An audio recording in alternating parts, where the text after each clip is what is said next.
Hello, thanks for checking out What's Up at Fun Factory Hobbies. This is for the week ending on Saturday, July 2nd, 2022. Got a whole lot of new stuff in this week. Let's get to it, shall we? First up, we have the release of Pokemon Go trading card game special set. There are a bunch of special products that's not released as booster box and packs. It's kind of like Celebrations or Shining Fates or Hidden Fates, something along those lines. So there's an Elite Trainer box, which contains all that stuff.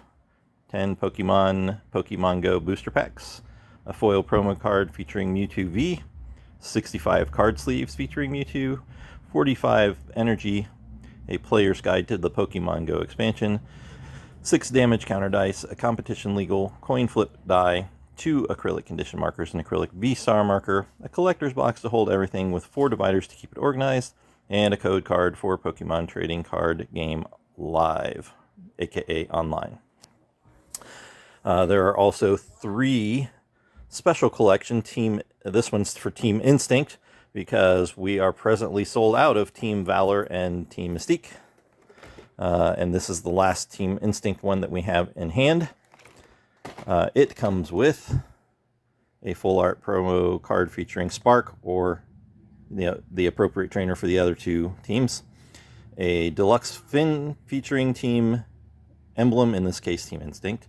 6 Pokemon Go boosters and a Pokemon Live code card. There's the Alolan Executor V box. Foil promo featuring Alolan Executor V, an oversized foil card featuring Alolan Executor V, 4 Pokemon Go boosters, and a code card. There are 2 decks, Mewtwo V, Melmetal V, or you can get the V Battle, which comes with both of those decks together, and some extra cards. Boss's Orders featuring Giovanni. Professor's Research featuring Professor Willow, Egg Incubator, Lure Module, Rare Candy. So cool stuff that you would see in Pokemon Go. And this particular V-Battle pack also comes with 2 Pokemon Go booster packs. Usually the V-Battle decks do not come with additional booster packs. It's just the 2 decks and a few extra cards. But in this case, they put in 2 Pokemon Go booster packs also. There was a special collection Radiant Eevee, but we are sold out of those. And the mini tins and Pokeball tins, which originally were supposed to have released on July 1st, have been delayed until one is mid-August, one is late August. I don't know which is which. So there you have it. Also, on a related note, and we'll get more into this later in the organized play spiel, but we are back live with Pokemon Leagues between 2 and 4 on Saturday afternoons. And those are super casual, open to... Basically, you can play with any card that has been released by the Pokemon Company, which is to say, not the oldest Wizards of the Coast produced Pokemon cards. So there you have it. We also finally got our invoice from our indie board and card friends, so we can bring out the stuff that we picked up at Origins. First of all, we got a bunch of expansions for Terraforming Mars. Here's the Ares Expedition expansion, and this is the collector's edition. Includes a dual layer player boards and custom storage trays. See the back of the box there. The Venus Next expansion.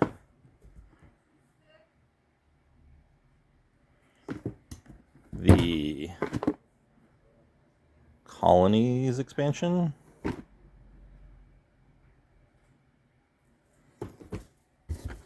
And the Turmoil expansion. Berg.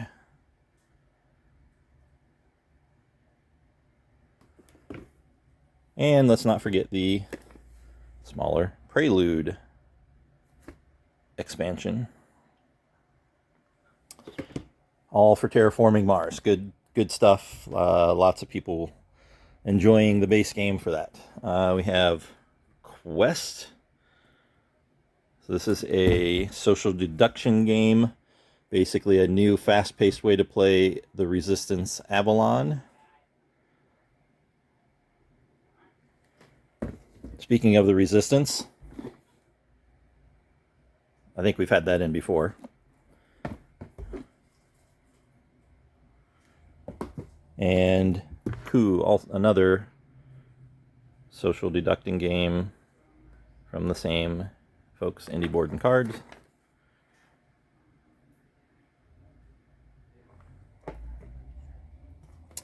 A different card game altogether, but we were told it's a pretty spectacular trick-taking card game by Mike Fitzgerald called Diamonds. Put on your monocle. From the master of classic card games, here's a fun new twist on hearts and spades.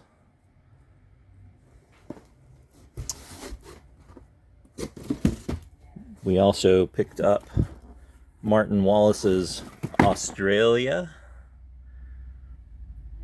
the Great Designers Series number 11.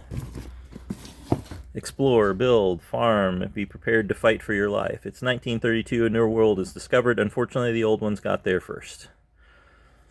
It's a little bit of alternate reality, Weird War, post-Weird War 1, pre-Weird War 2. So that's the base game. And then we have the Revenge of the Old Ones expansion. And we can't sell this to you until July 17th, so a couple weeks out. But we also picked up Tasmania double map expansion set for Australia. Tasmania 7/13, so middle of week following next. And then Eon's End Outcasts as a really cool deck building game from the same folks. Let's see the back of the box there. And Eon's End, even bigger box. Oh my goodness. Legacy of Greyhold, a co-op deck building card game.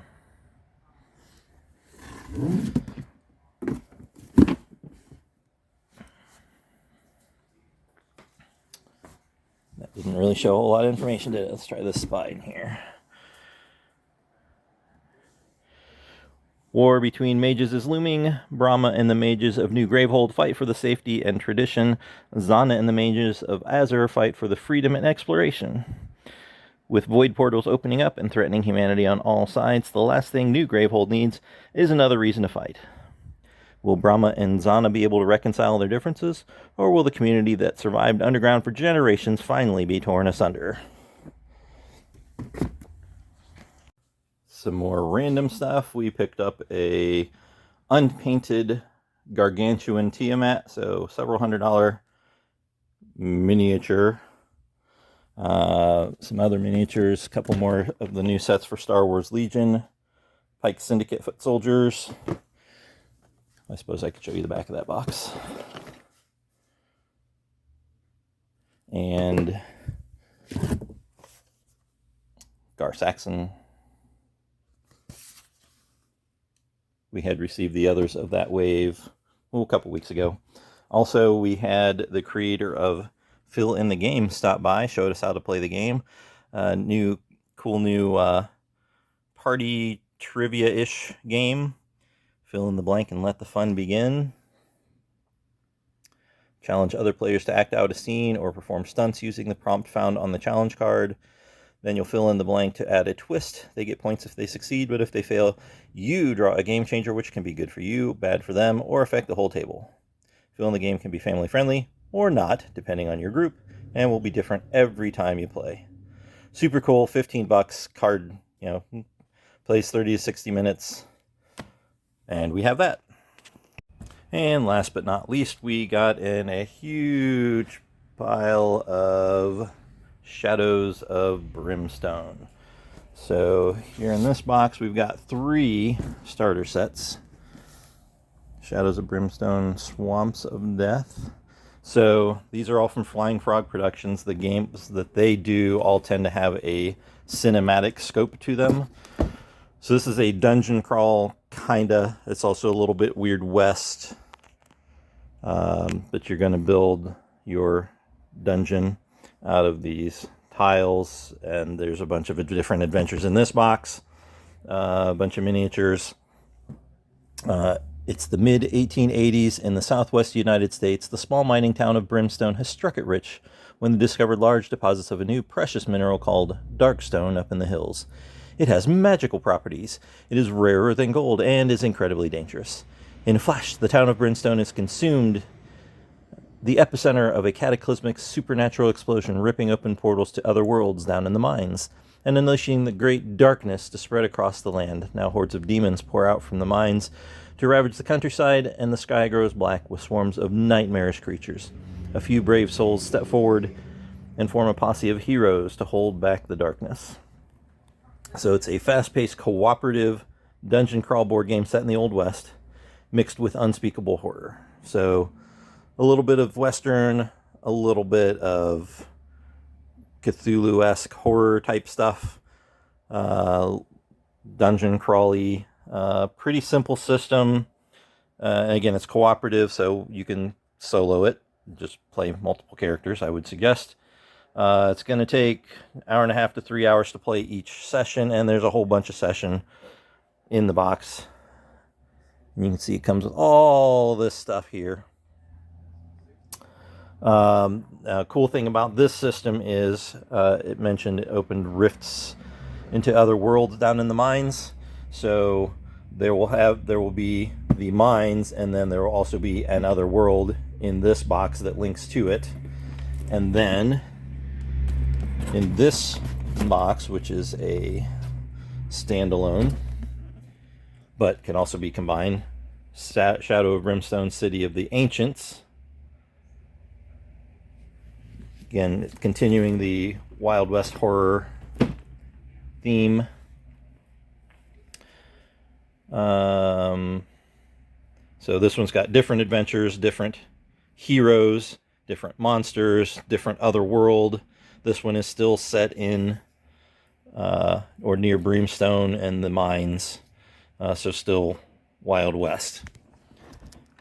But different, like I say, different adventures. And then the third starter set,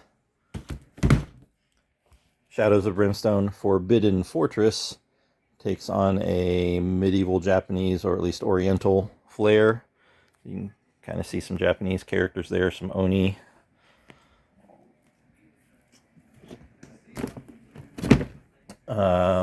So this is mid-1560s in feudal Japan, and the entire country has been engulfed in a brutal civil war for over 100 years, etc., etc. So similar gameplay, slightly different setting, but it links because it's going to have your feudal Japanese tiles and new heroes, new monsters, and yet another other world. So this other world can link with that other world, or you can use these other world tiles to link to Swamps of Death or City of Ancients, or then there's a whole bunch of other expansions. So we've got Caverns of Cinder Otherworlds expansion. Oh my goodness, so many boxes.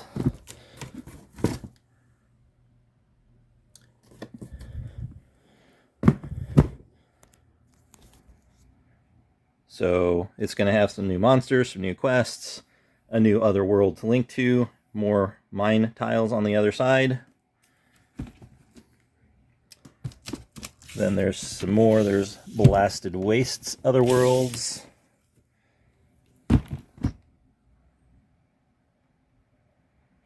So this one definitely has a bit of a post-apocalyptic feel to it.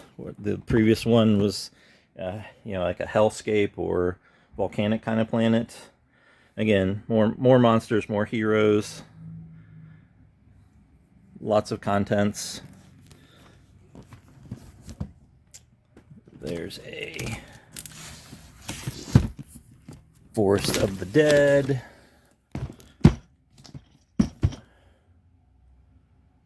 Some Yuan tea, perhaps Indian, as in India, not as opposed to the Native Americans, which you'd find in the core box. Some spirit stuff, because, you know, Forest of the Dead. So more other worlds, and these are double-sided tiles. Again, more monsters, more cool stuff. And these are all cross-compatible. Erg, get in the hole.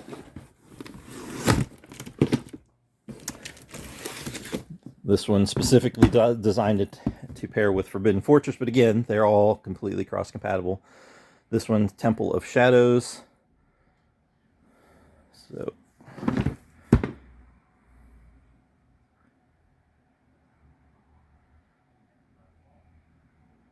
again, more other tiles, more heroes, more monsters, more missions. And then there's a whole bunch of other goodies that you can get into too. If I can get this back in the box here. There we go. Okay. So then we've got a mission pack. Werewolf Fearlkin. More items, more monsters, more missions. We've got extra large size enemy pack with a Gastral Tyrant.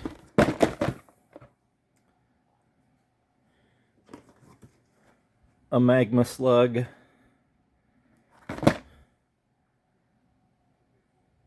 And you can see how some of these will tie in with specific of the expansion that we just saw. Darkstone Scorpion.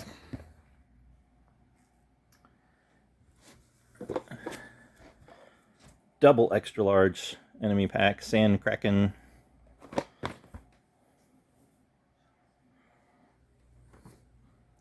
We got Doorways into Darkness, Terrain Set, and Card Mini expansion.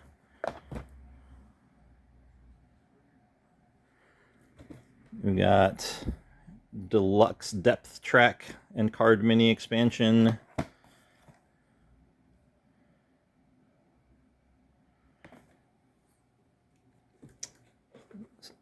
Let's see. Deluxe Enemy Pack, Shadow Clan Ninjas.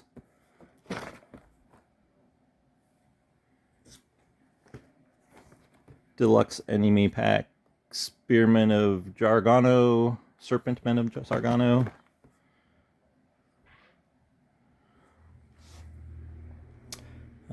Frontier Town expansion, for Feudal Village expansion, a new hero pack, Jargano Native, Frontier Dock, Alt Gender hero packs, a couple of those, one for the Swamps of Death, one for the City of Ancients. So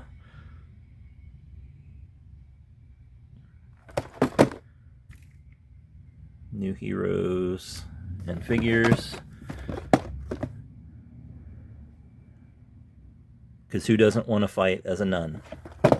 Packing a 6-gun.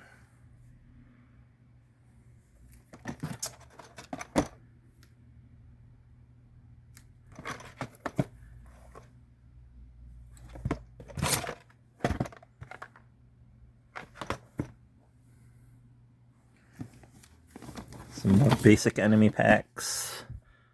Thunder Warriors. Magma Fiends. Bone Eaters. Hell Vermin. So you can see it's a really extensive system. Lots of cross compatibility, tons of expandability, super cool gameplay. I think you're going to enjoy it. But, you know, check it out online, see what you think. And organized play-wise, of course, we've got our Friday Night Magic coming up this coming Friday, so the 8th of July. We will have a draft for the new Double Masters 2022 set instead of our normal Commander. And on Saturday afternoons, we now have Pokemon League resuming, super casual. You can play with any card that's been published by the Pokemon Company as opposed to the cards published by Wizards of the Coast. But those are really old. So like pretty much anything from the last 10 or 11 years, something like that, is good to go here. In the league, we still are currently not allowed to host league championship tournaments or anything along those lines, sanctioned ones anyway. So for Saturdays from 2 to 4, Pokemon casual league, just bring your 60 card deck and come play with other people. We've already got, this is our first session back live, and we've got 4 people playing actively, and I could go join them if I wanted to. But nope, I'm doing this video for you because I love you. Anyway, so yeah, we're going to, I think, try to resume Battletech on a Saturday night in a couple of weeks. Stay tuned for that. And that's what's up. Thanks for checking out. And of course, if you haven't, if you found the video useful, like it. If you haven't already, please do subscribe to the channel, because once we get 100 subscriptions, then we don't have to be youtube.com/blah, blah, blah, blah. We can be youtube.com/funfactoryhobbies, and that would be really cool, because that's a lot easier than blah, blah, blah. But yeah, so anyway, thanks for checking us out, and we'll see you next time.